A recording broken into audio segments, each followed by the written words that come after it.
Hello, welcome to Ms. Behavior, the podcast for college student conduct professionals. My name is Colette. And I'm Kurt. We're your hosts, and we are now post book club, Kurt. Yes, it was. I had a great time. How did you like it? Was it everything that you hoped it would be? It was. It was really exciting to talk about research in the field and just have people from different types of institutions weighing in on how they think the new learning is going to affect their practices. Did you have any big takeaways?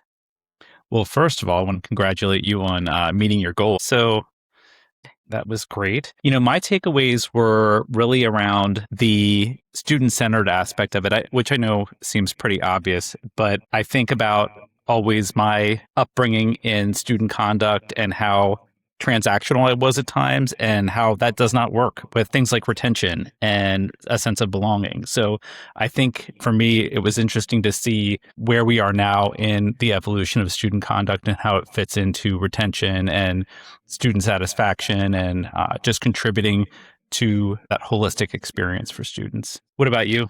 I'm going to echo what Greg Meyer from Moravian College said about feeling validated as a relational or like counseling oriented student conduct person. I think we sometimes are written off as like we're the outliers or we're the softies in the field, but actually to see research that shows that this is how you actually have a bigger impact on students is to know them as individuals and try to customize your approach to whoever's sitting in the chair. But also like, all the work we need to do before they even show up. The stress and anxiety they experience while they're waiting to meet with somebody. No matter how nice we are, like, can we match that in how we're reaching out to them right from the start? Yeah, and there's probably not a whole lot of exceptional pre-work you can do to let people know what the role of the student conduct officer is.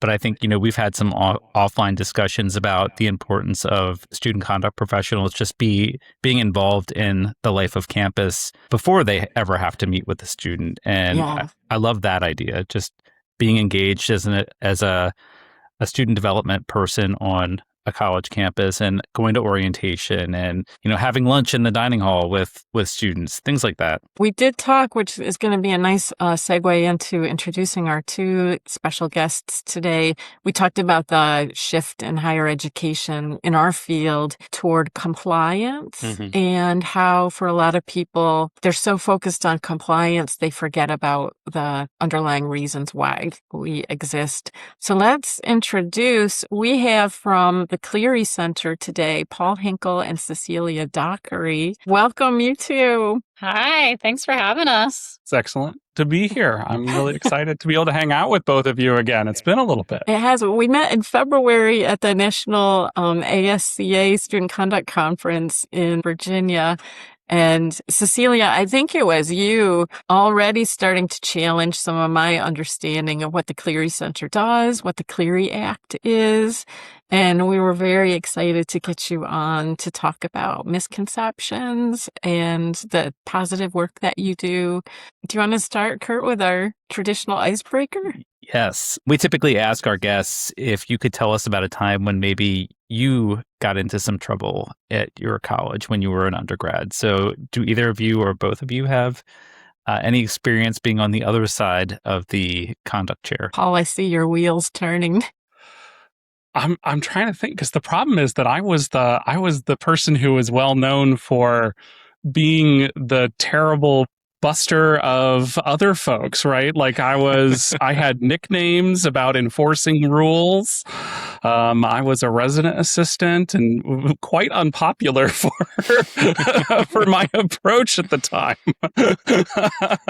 Can you tell us more about that? First, the nickname, and then I'm not sure after. that your listeners would want to hear many of the nicknames that I received, as they are quite rude.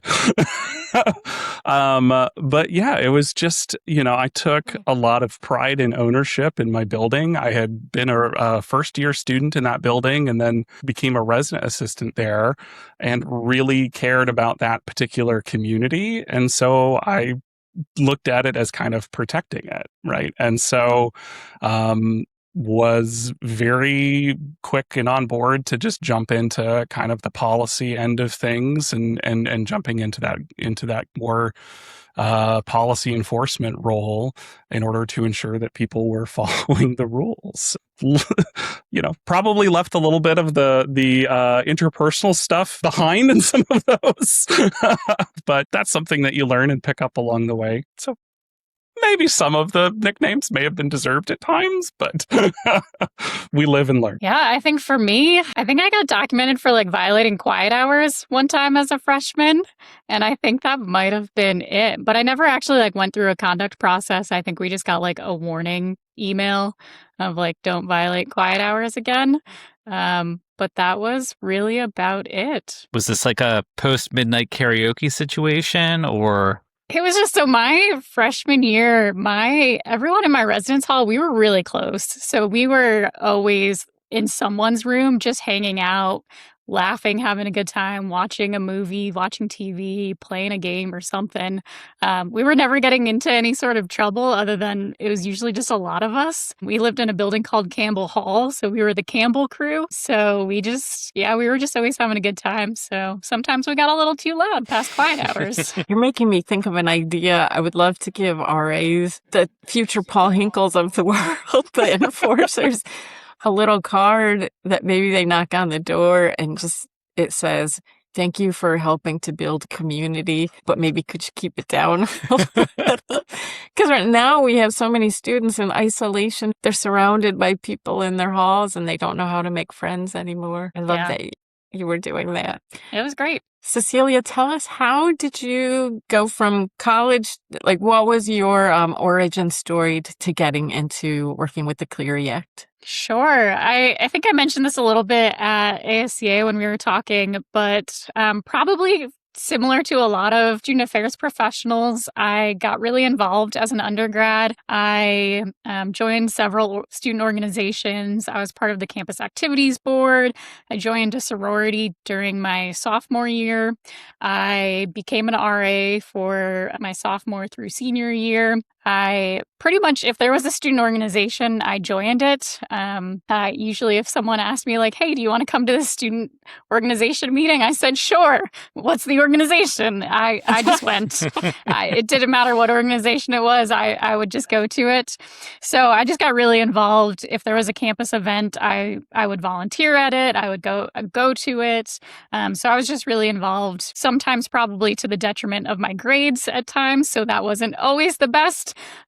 But yeah, I just had a lot of fun getting involved. And so then I decided to continue and get my master's degree in college student personnel administration. Paul and I actually went to the same university for grad school, not at the same time, but we were there at the same time at one point. So that's a fun little connection we have there.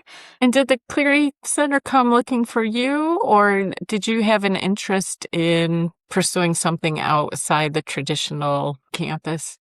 Yeah, I kind of just found it. I actually had recently transitioned into a new role at a university, so I hadn't been in my role for very long when I found the position at Clery Center. So it was kind of a unique position that I was in, where I was only at my university for 7 months when I left, which is not something I like to do. Right, I like to stay somewhere for a lot longer than that. But it was just a really good opportunity. I really loved working in higher ed. I loved the job that I was in at that time, but the opportunity at Clery Center was just a really, really great one. And I just didn't want to pass up on that opportunity. I really wanted the opportunity to do something larger than just working on a single campus. And working at Clery Center allows me to help a lot of campuses across the country and help professionals to really understand what the Clery Act is and help them to make their campuses safer. And so being able to have that impact across the country was just something that I was really interested in. And so the timing of it just was what it was. I'll just give a short thank you to her institution, for letting her leave quickly in order to come join us. I had a very gracious supervisor who was fantastic and supportive. She tried very hard to keep me, but she was fantastic, and we're still very good friends. So she doesn't hate me for it. Paul, what was your pathway into Clery? I found myself kind of in between positions. So I had left my previous institution with the idea that I was going to be going to pursue a doctorate degree. And then just due to different aspects of personal life, found it that I wasn't going to be able to go, needed to have some sort of position that was going to allow me to be making income if I was going to make that journey. And so ended up with seeing the position from Clery Center. At where I was actually working Title IX, student conduct, student government, and our Clery team was myself and then our assistant director of safety and security. And so it was like the two of us were really kind of the ones who put our heads together when it came to making sure that everything that was Clery related came out okay. And so it was just kind of a really good fit with my background of having a lot of experience in coming in that education space and designing a lot of trainings. And so it was just a really good opportunity that just managed to find the right time and to make that all work out. Can you both tell us a little bit about your role at the Clery Center, or your roles at the Clery Center? I mean, so what I do is I'm the one who does most of our designing of our kind of foundational curriculum. It's our Clery Act training seminar, or we call it CATS. That is just kind of, if you need to know everything about the Clery Act and what it requires, what it entails, this is the training for you. And so I work on that, kind of how I build out all of the different learning modules in that system. And then also I work with our free annual virtual summit that we hold each September and pulling that together. And so that's kind of my little specialty area within the assistant directors of programs. And Cecilia has her own specialty areas. And then we share an overlap in providing technical assistance. So if anybody has questions, they can reach out to us. That is a membership benefit. You have to belong to us either as an individual member or as an institutional member. But we also do annual security reports. We can come and do customized trainings and services on campus or virtually. And those are things that we share. Cecilia, do you want to talk about your specialty area as well?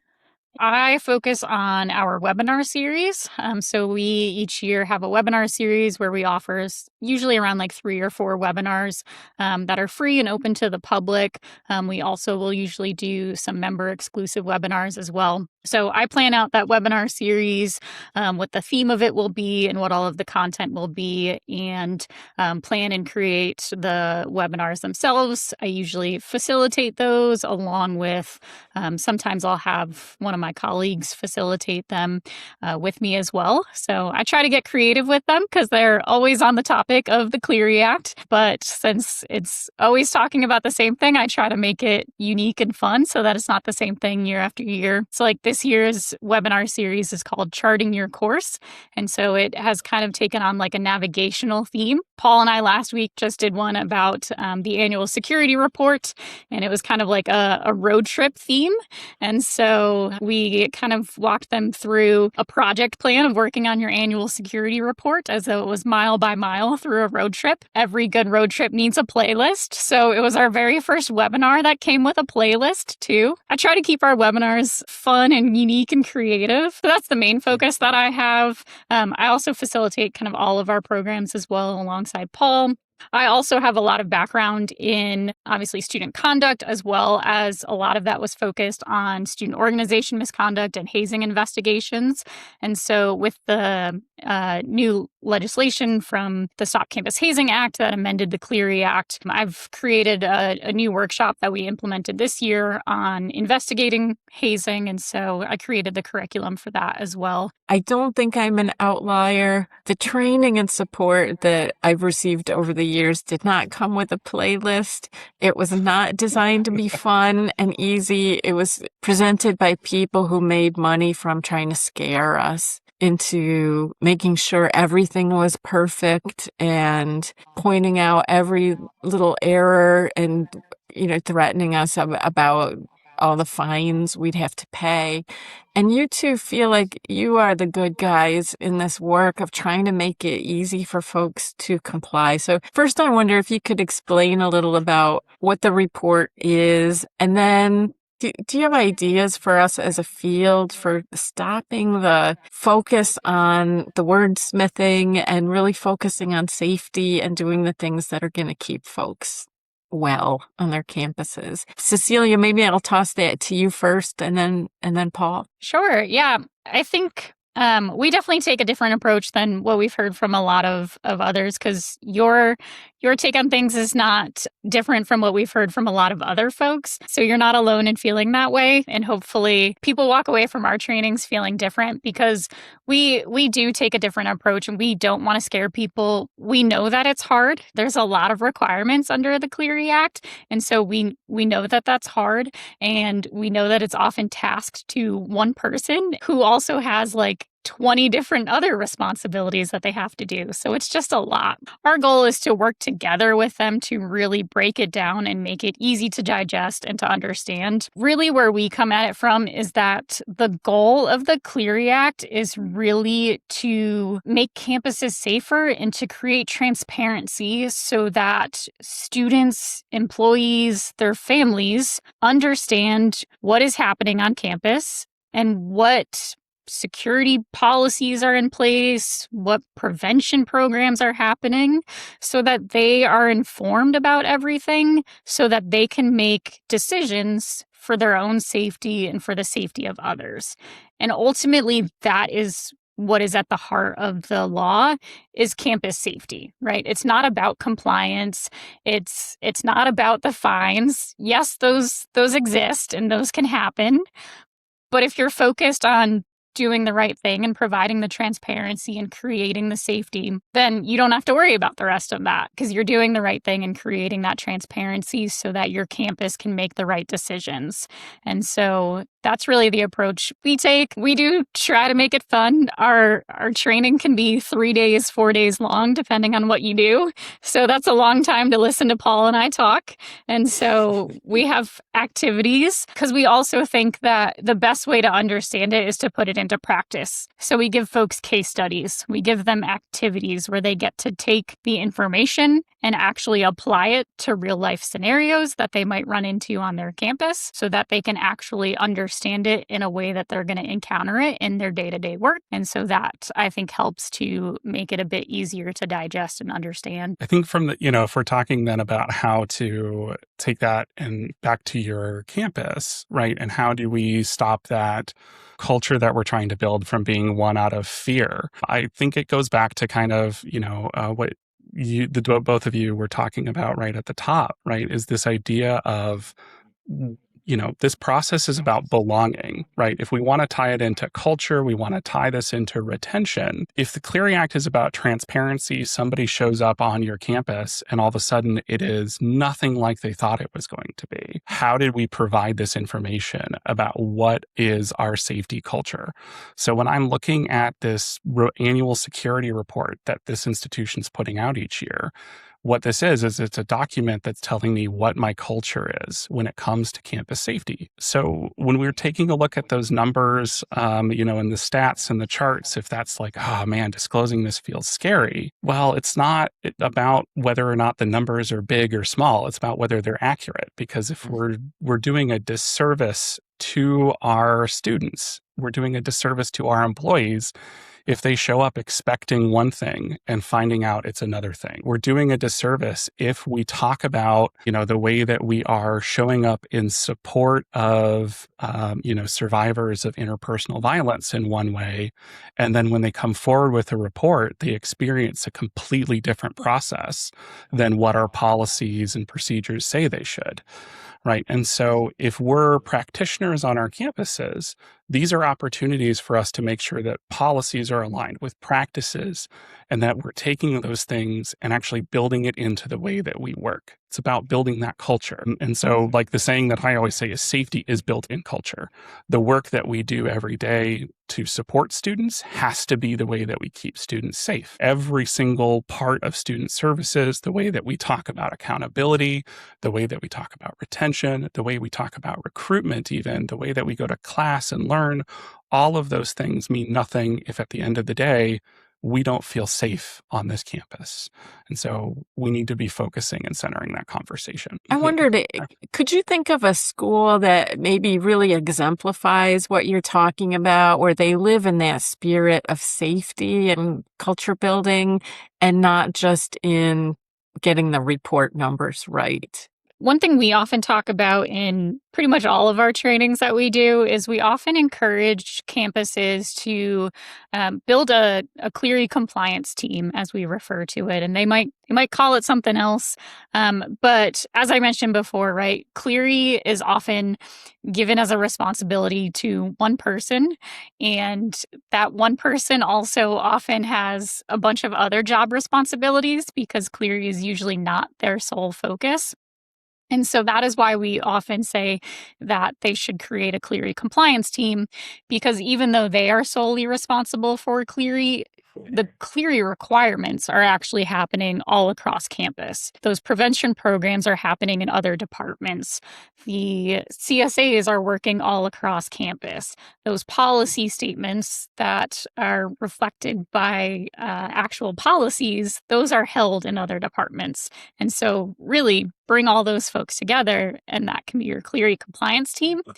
We have one of our members who's also been on our National Advisory Council who works at a community college.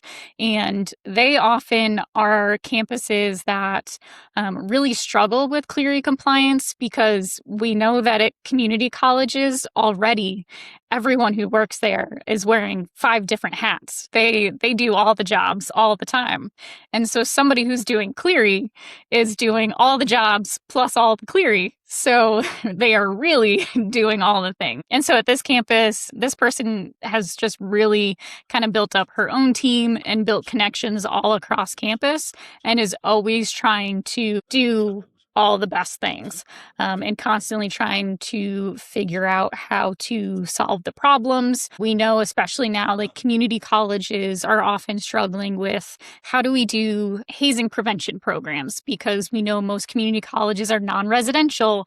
They don't often have athletics. They don't have as many student organizations as your large 4-year institutions do. And so they now have to do hazing prevention programs because of the new requirements under Clery, but they need it to look different than how it's going to look at a 4-year institution. And so, she's been great at, asking colleagues at her institution, at other institutions, how are you doing this? And she really does have that great team. She's making it work, and is really doing all the things. And kind of that team aspect, that team approach is what is really working, and just doing a really great job with it all. Appreciate the shout out to community college, because I'm a community college professional and I can relate to a lot of what you said.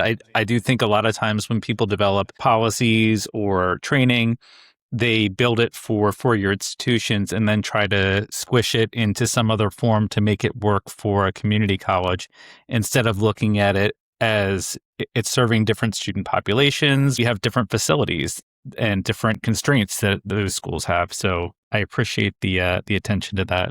There are definitely plenty that are doing really great, for sure. If a college came to you and said, we're thinking about putting together a Clery team and we want to put together a dream team, do you have a list in your head of positions or offices that you would say you've got to include this? It would be amazing. We actually have an activity called the Clery Dream Team as one of our nice. activities.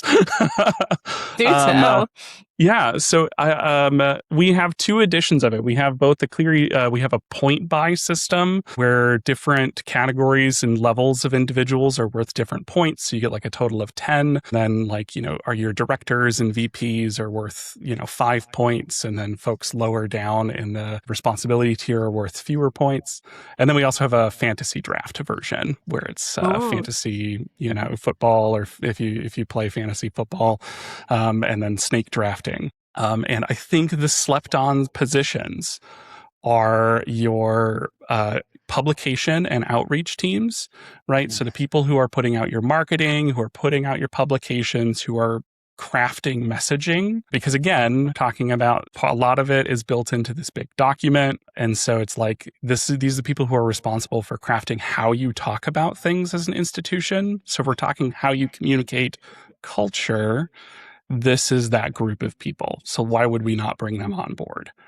I'm also a very big fan of making sure that your prevention folks, prevention programs in all their shapes and forms are part of that team. So that's including people who are familiar with your how you're doing your Drug-Free Schools and Communities Act requirements for your alcohol and drug prevention programs, your interpersonal violence programs, now with the Stop Campus Hazing Act, your hazing prevention programs. All of those things are impacting Clery. And so if those folks aren't on board and into your Clery team, they're not going to understand that their pieces are incredibly important to that conversation, because prevention is the first part of safety. Cecilia, who are your sleeper picks out of the dream team, or just the best hits?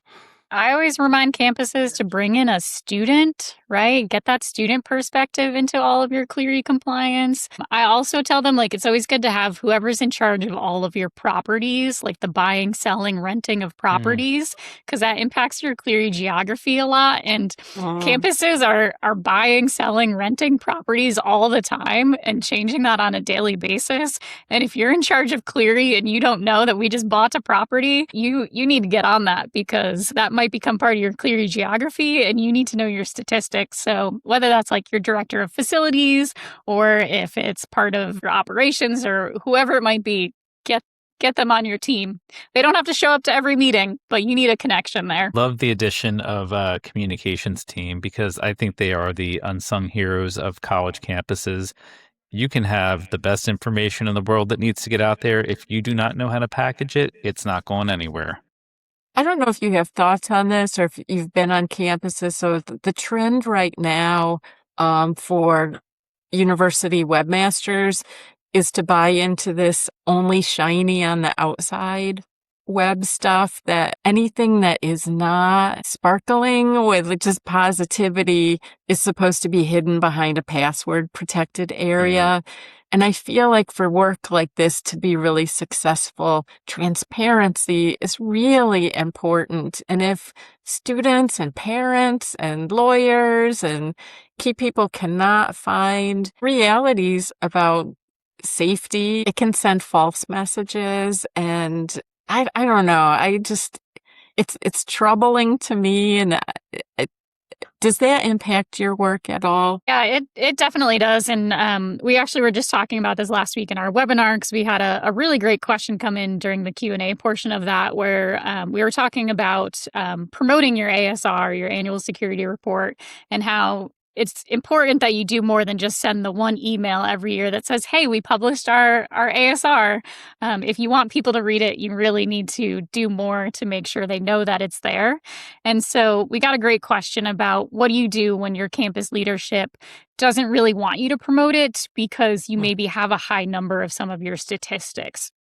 And so one thing we talked about was that your statistics are not a measure of how safe or unsafe your campus is. That the whole purpose is just about creating transparency so that your students, your employees, their families have all the information they need to make informed decisions about their safety and the safety of others. And so if you are trying to hide that, you're actually just at odds with the whole spirit of this law. And that's really not a good thing, right?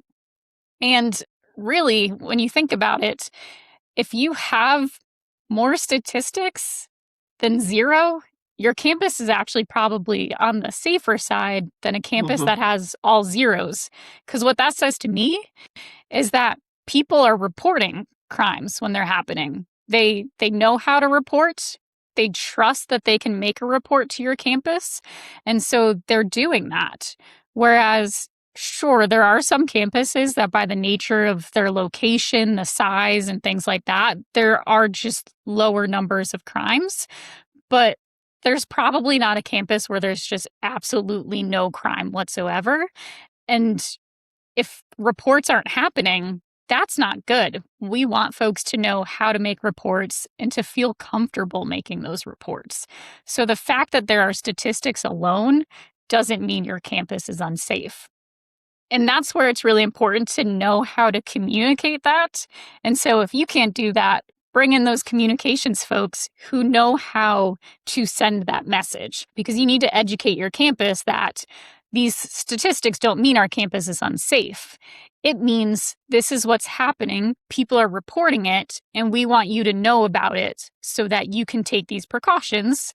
And then it also gives your campus safety staff, your public safety, your police, security, whatever it might be, some information about where we need to increase our prevention efforts, where we might need to do some extra patrols, where we need some more lighting, and things like that, so that they can take those precautionary things. So really, it's all just increasing your campus safety efforts. Can we talk about prevention a little bit? Here is one of my pet peeves with our reporting is sometimes the stuff we knew that was working the best for prevention might not have the word alcohol in it. Once we implemented midnight bingo night, all of a sudden our alcohol underage drinking went down.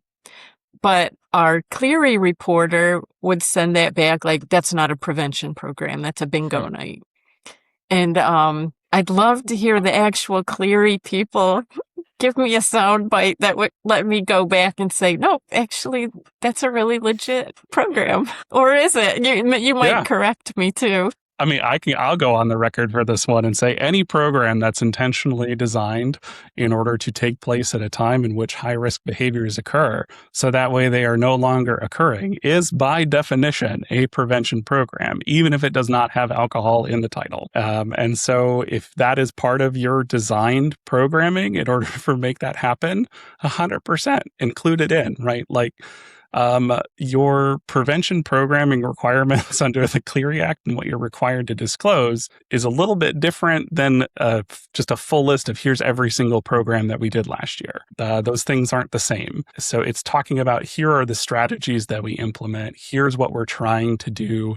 Here are these policy standards that we guarantee are being provided and being done. But ultimately, it's about effectiveness, like for that particular requirement. It's because the reason that alcohol is part of the Clery Act is because of the large connection between the consumption of alcohol and the occurrence of several Clery crimes, the occurrence of interpersonal violence, the occurrence of any crime of violence against a person or property increases with the use of alcohol. Those stats were known back when the Clery Act was created back in 1990. If I'm getting a takeaway from that, it is to show the intentionality of it as the strategy for reporting it to your reporting person. I think so, yeah. And it's one of those things where the when I see a list of programs in an ASR, and Cecilia, feel free to chime in here as what you see from that list when you read those lists. We're not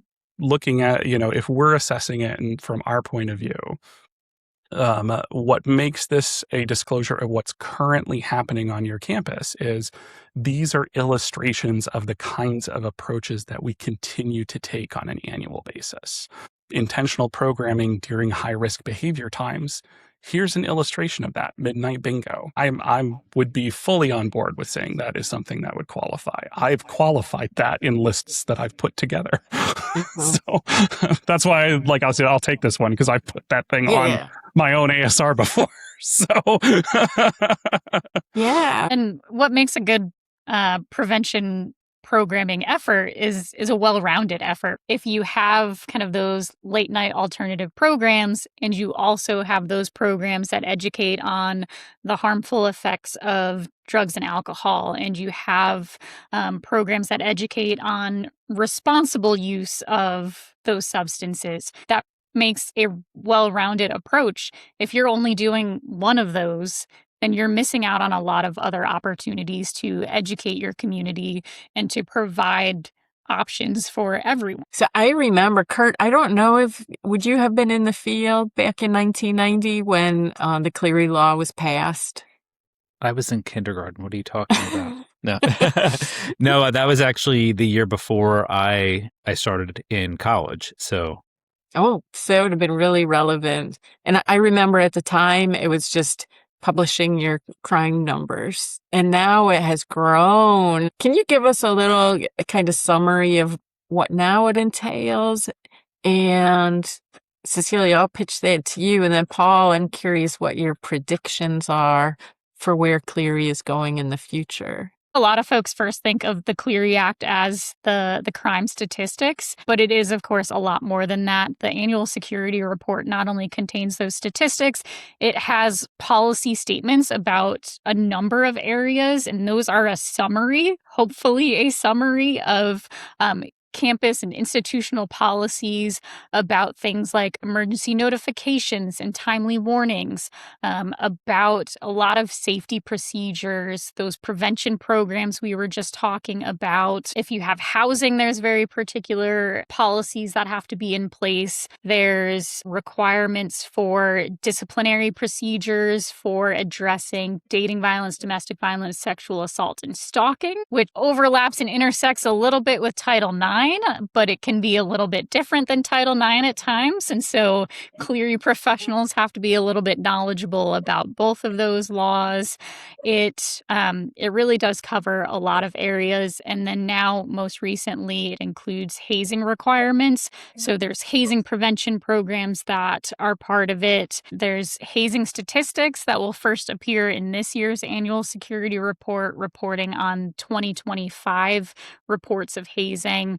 And then there's the campus hazing transparency report that is disclosing findings of violation of student organizations who have been found responsible for hazing. So really, there's a lot that the Clery Act covers. But truly, the annual security report does kind of summarize a lot of it for someone who doesn't do the day-to-day work of the Clery Act and wants to kind of get a good snapshot of what it is on their campus. That would be their kind of go-to resource. So I think, if we're looking at where we're moving going forward, we do know that the negotiated rulemaking process has now been added to the administrative plan to begin in November for the Department of Education. And so I think what we're taking a look at in the short term is we're taking a look at getting some actual Department of Education regulation about here is how we are implementing the Stop Campus Hazing Act, and in more interpretation on that statute language. And so we'll just get a little bit, hopefully more information that will help guide practitioners.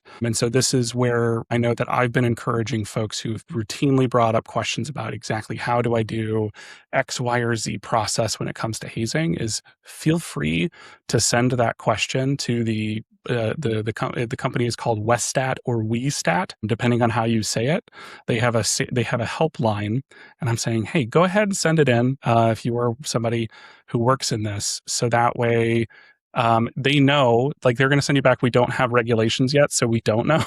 But it just kind of helps tick that counter up of this is something that we need to talk about. Obviously, you can reach out to us as well, but that's just kind of one thing to put on the radar. I think the other thing that I take a look at is there is this focus surrounding Title VI right now and how we're implementing broader discrimination. And so I think there's the potential that we could see part of, the broader discrimination outside of just what's covered under Title IX and what's covered under hate crime reporting.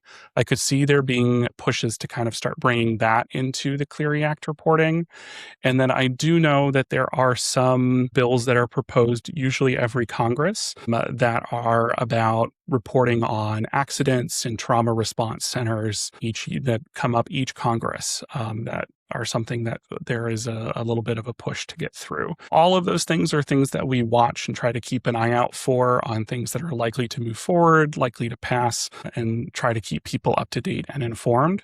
But those are a little bit of some different areas that I think that we'll actually maybe see some movement on or some way to address here in the next, couple of years or so without trying to get out, a magic 8 ball and just shake it. Is there anything on your wish list for you, things you wish you could update yourselves? I think that it would be really nice to get some information on some of the strange geographies that have started to occur since the original writing of the law. So like geography hasn't really been updated too terribly much.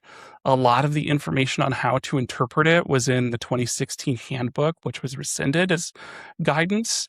And so I think it'd be nice to get some more information in writing, in regulation on how to do things like, a lot of these P3 partnerships where we're, coordinating with private companies.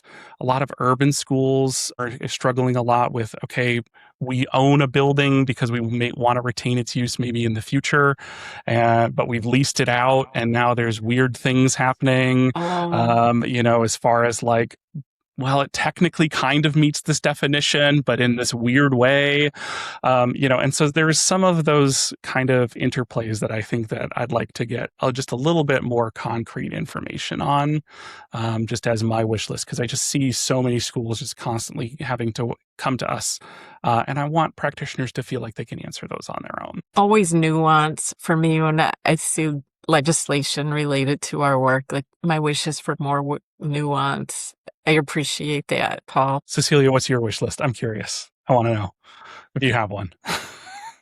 I mean, I think probably what we're going to get out of the negotiated rulemaking is just kind of some more clarity on what they expect for the hazing requirements, because we do get a lot of questions about that, and we provide our best interpretation of it, and hopefully when we get those rules, then we can say like, yeah, we were right. We've been working to create a lot of resources related to the hazing requirements to try to help guide campuses as best we can, because we do know that they have a lot of questions and kind of have had to just figure out a lot of things on their own. So I think it'll be really helpful to have some more information from the Department of Education specifically about the hazing requirements. You all work in some pretty serious stuff, but you both seem like you bring a spirit of fun to that.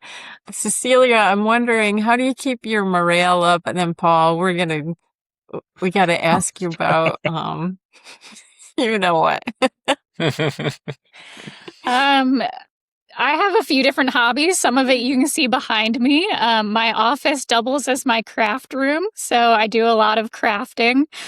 So that's how I spend a lot of my free time. I also love to run, and so that's a really great way to get the stress out, is just to go for a good run. So between running and crafting, it's a great way to just keep things light. Paul, tell us about your playlist. Can we get a copy of the Clery playlist? Yes. But then your personal hype list is what we wanted to follow up on from ASCA. Yeah, of course. Yeah, there are now, I think, 4 different playlists that we have created and made like kind of sort of a 5th one. Because we have a unique playlist for each day of our in-person 3-day long training. And then we have now the road trip playlist. And then Cecilia and I have debated on starting a challenge to see who can, we have an AI generated hype up playlist. And our thought is to have one of mine, Cecilia to make one, and then have an AI generated one, and then have participants each day vote on which one was the best at these trainings, and then, have a little friendly wager. So I think, I'm always the fan of like the music sets the tone for the room. And I try to think of like, what is like, I'm a pretty big guy. I'm 6'2". I'm a larger person. And so it's like, what are these things that just people don't really expect from me? And this is, my walkout song when I played, high school baseball was "Man, I Feel Like a Woman" by Shania Twain. I batted 9th. That's the tradition, is you give them a silly song that doesn't, and so I've just kind of continued that, something that brings up the energy. And this is where "Wannabe" from the Spice Girls came from. I actually sang it on like karaoke. The very first time I ever attended Iaclea, with a bunch of chiefs of law enforcement on Chiefs Night, I got up on stage and did karaoke with.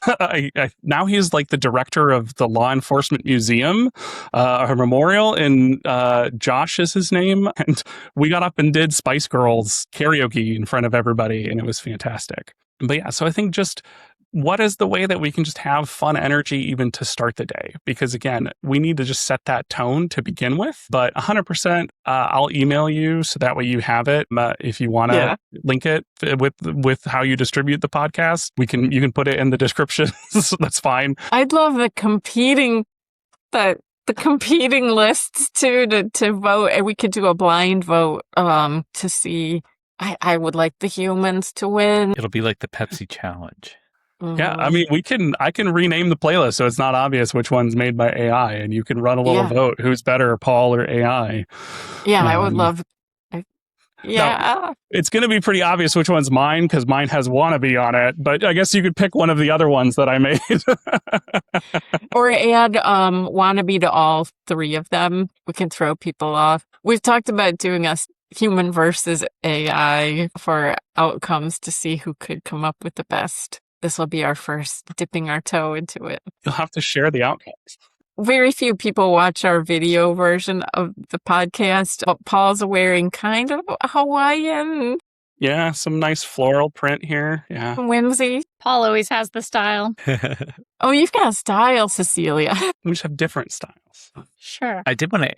I wanted to ask too, Paul, did you want to plug the annual virtual summit before I forget? Yeah, if you'd like to join Clery Center for our virtual summit, it's our National Campus Safety Awareness Month.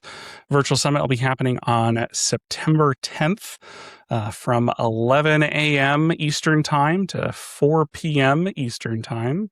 I'll link it in the show notes so people can just click through and find it. And I'm also going to put the information for WSTAT or WeStat. Well, you two showed up on time, in time, and you were fantastic. Any final words that you would want us to remember about the kind folks at Clery? For me, I would just say feel free to reach out. We're always here to help, and we'll help in any way that we can. And so our goal is to make sure that this is friendly and accessible. We want to make sure that it feels like something campuses can accomplish. Just reach out if you need something. We're happy to help. If you think Clery is not part of your job, it probably is. So we have plenty of great resources on our website that are free. So if you've never been part of Clery Center or checked out Clery Center, visit our website because we have a lot of really great resources to help you learn more about the Clery Act and to help you do your job. We are so grateful that you're out there doing this work and helping to make it easy for folks. So Cecilia Dockery and Paul Hinkle from the Clery Center, we really appreciate you being part of the Misbehavior family. Thanks for having us. Thank you so much.